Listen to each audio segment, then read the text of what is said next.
While at the Jedi Temple, Obi-Wan is baffled when he watches the holo recordings and sees that his former Padawan had turned to the dark side of the Force as he is killing all of his fellow Jedi inside the Jedi Temple.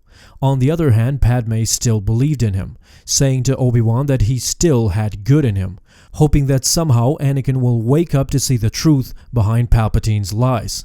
We clearly see that Padme was sort of right when Darth Vader's suit is finally put together with the Emperor standing by his side. Vader obviously is still clinging to his past life by asking Palpatine about Padme, whether she was alright. Palpatine uses this opportunity to cut that part of his life from him once and for all, informing Vader that in a moment of anger, he was the one who killed her, which clearly sends Vader over the edge where we visibly watch him as his rage shatters and breaks every piece of equipment around him. He went on for years still believing that he was responsible for Padme's death and suffered because of it. Emotionally, he was unstable for years. In some cases, it affected even his work, which the Emperor was not pleased with at all. Enter Operation Twilight, a secret large-scale Imperial operation, and while the Empire marked it as top secret, which meant nobody knew of its existence, Ferrus Olin uncovered the evidence of its existence when he hacked Vader's code cylinder.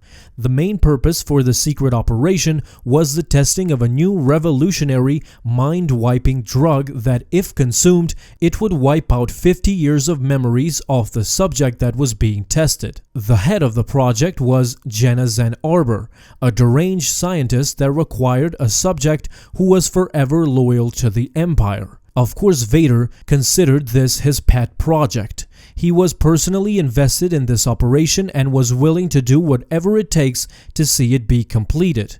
In the end, it was for his own benefit, as he planned to be one of the benefactors. If the drug was to be successful, then he would use it on himself in order to forget all of his memories that he had from his past life. His main purpose behind it was the simple fact that he couldn't live with the guilt of killing Padme. What's even worse, he just couldn't imagine his life without her, and the depression that he felt was crippling. However, the experiments ultimately failed because of an attack from a Jedi Master that saw the destruction of the datapad that held all the information about the drug's formula. What's worse, after destroying the datapad, the Jedi then injected the scientist Zan Arbor with her own drug, which led to her memory being wiped. Therefore, the formula for the memory wipe drug was lost forever. The Jedi responsible was Rai Gal, and he considered this a success on his part.